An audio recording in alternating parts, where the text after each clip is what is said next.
You got a problem with how I'm looking at you? No problem. Because I got 14 reasons why you should. 14 straight. You know what that means? It means you've had 14 fights. 14 wins. There's a difference. I imagine there is. You imagine? Yeah. You got any idea who you're talking to? Not yet. What happened in the next 8 seconds was the only time Marcus Webb ever got up off a bar stool and walked away. The man at the bar had turned back to his drink. That was the thing that stayed with Webb, not the hit, the drink. As the story is told in dojos across Texas, Marcus Webb was not a large man, 5'10", maybe 190, but he moved like he'd been assembled wrong. The Copper Room, Coppers, the gym crowd called it, sat on Maple Avenue in an old brick building that used to move meat.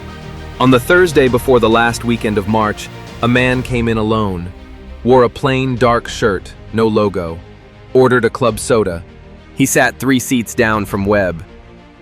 Didn't look, didn't check the room, sat and held the cold glass and looked at nothing in particular. Webb had not built his record by missing signals. He waited 15 minutes, then moved. Friday morning, March 23rd.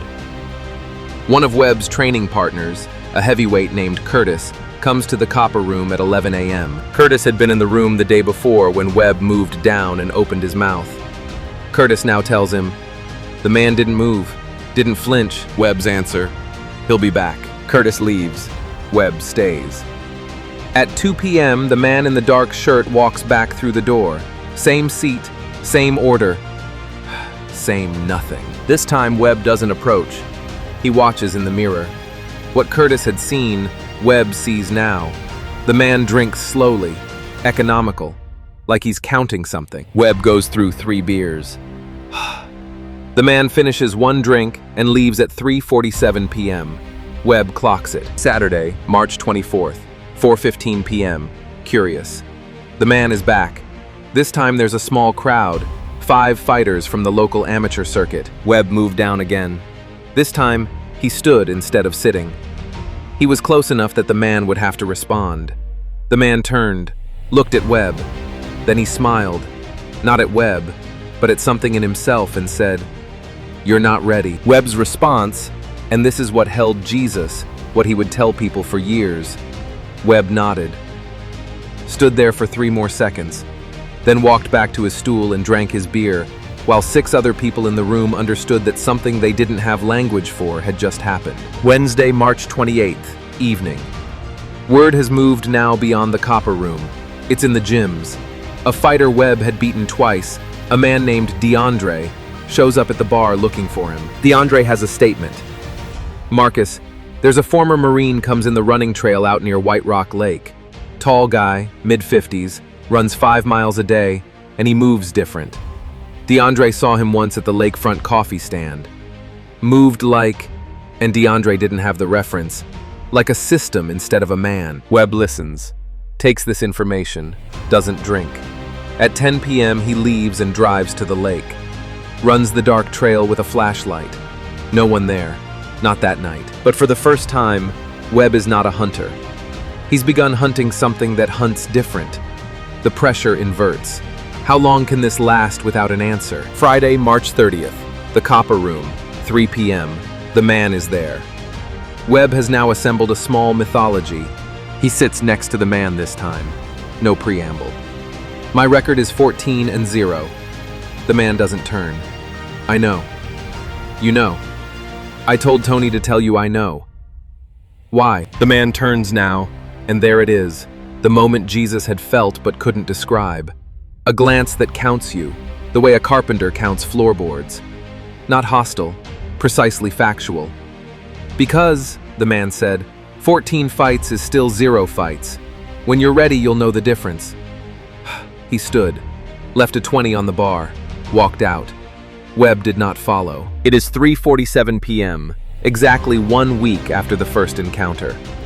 The escalation has inverted. Webb is no longer choosing to wait. He's begun to understand that the waiting was the test. Webb doesn't return to the bar for 9 days. Instead, he trains differently. Heavier sparring, longer conditioning. At night, he watches tapes of his fights. At 4 minutes into fight number 7, there's a moment where an opponent almost catches him. Almost, because Marcus slipped it by speed alone, not geometry. The muscle memory of luck, not the architecture of skill. On April 9th, he goes back to the copper room. The man is there. This time there's no preamble. Webb sits, waits. The man looks at him, and Webb sees that the man has been waiting for this too. Not the fight, but this exact moment of recognition. That Webb was finally quiet. "There's a ring," the man says. "Saturday, sanctioned bout, 3 rounds. You'll understand by the end." Webb, "Your name?" The man stands to leave. Chuck. The warehouse conversion in Oak Cliff holds maybe 200 people. Legitimate boxing ring. Professional lighting hung from the raw wood beams. Webb has spent 6 days visualizing the wrong fight. He arrives at 7:15 p.m., and the man, Chuck, is already in the building, already wrapped and centered. Webb moves through his own ritual. Hand wraps tight at the wrist, tape across the knuckles, the leather stretched to fit. His corner is Jesus and a former boxer named Ramon. Neither of them has seen Webb like this. Still, the referee reads the rules. Weight is nearly identical. No headgear, 16-ounce gloves, 3 minutes per round. This is not sport. This is a test worn as a test. The bell sounds. Webb comes forward immediately. His standard geometry: drive hard, set the pace, make the other man move backward into exhaustion or error. Chuck stands, does not close distance. Webb throws a straight left, the clash. And the moment his fist is committed, he understands the distance between them changed. Chuck moved not backward but laterally 1 inch, and Webb's punch connected with nothing but air thick enough to lie. Webb resets, advances again, throws a combination, the one that has ended 12 fights. Left hand to the body, right hand to the head, left hand back to the liver. On the 3rd throw, Chuck moves inside the arc, not ducking, not slipping, entering at an angle where speed becomes irrelevant. For 30 seconds, Webb is the audience watching someone else fight. Chuck doesn't attack, he moves.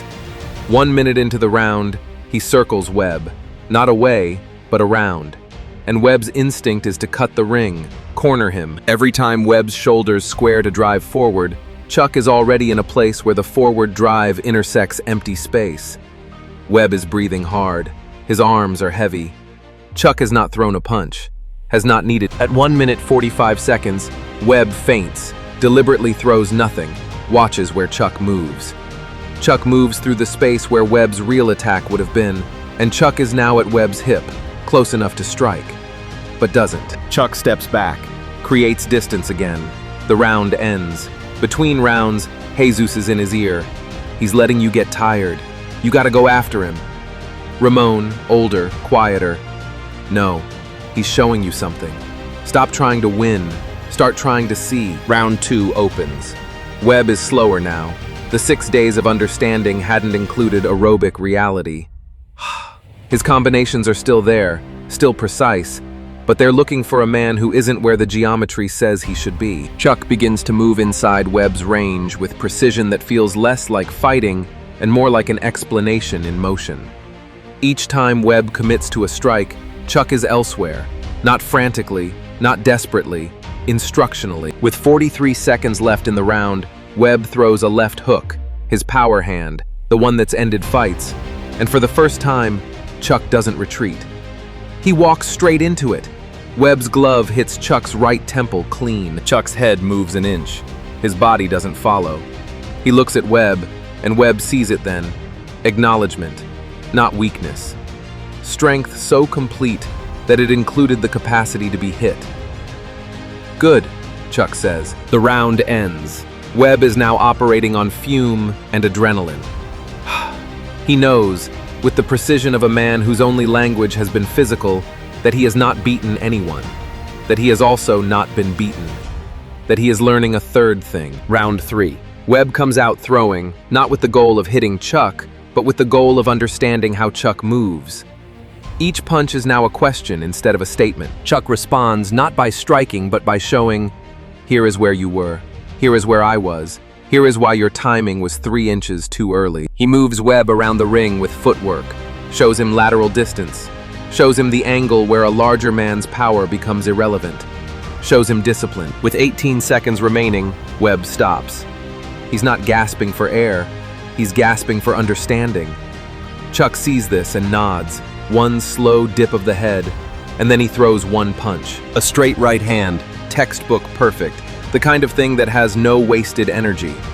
It comes down the center line, and Webb doesn't block it. He doesn't need to. Chuck's knuckles tap his forehead, not hit it, and pull back. That's what ready feels like. The bell sounds. No judges are needed. The referee looks at both men and sees two men who know something the ring can't measure. Webb remains standing. Chuck extends his hand. Webb takes it. 14 fights, Chuck says. This is the first one. They walk out together into the April night. Webb doesn't shower first. Doesn't speak for 20 minutes. They sit in Chuck's truck, a simple Chevy, nothing marked, and Webb finally asks, "How long?" "Since I was 16, Chuck says. 58 years of not using what I know unless someone is actually trying to hurt people who can't. That's different than sport. That's different than ego. I needed to understand there was a difference between undefeated and ready. Undefeated is luck. Ready is knowing the architecture." Webb nods slowly. "You could have fought me." "I was," Chuck says, "the moment you got quiet." Webb is released from something he didn't know was holding him. The record, 14 wins, suddenly becomes what it actually is. 14 people beaten by a young man with fast hands who'd never once been tested by someone operating from knowledge instead of speed. Webb is released from something he didn't know was holding him. The record, 14 wins, suddenly becomes what it actually is. 14 people beaten by a young man with fast hands who'd never once been tested by someone operating from knowledge instead of speed. 3 days later, Webb fights an amateur bout for the first time in 3 weeks. He loses a decision. It doesn't matter. He's understood something that will shape the next 23 years. Distance is not about closeness. It's about angle. Speed is not an advantage. It's a liability if you don't know what to do with the angles.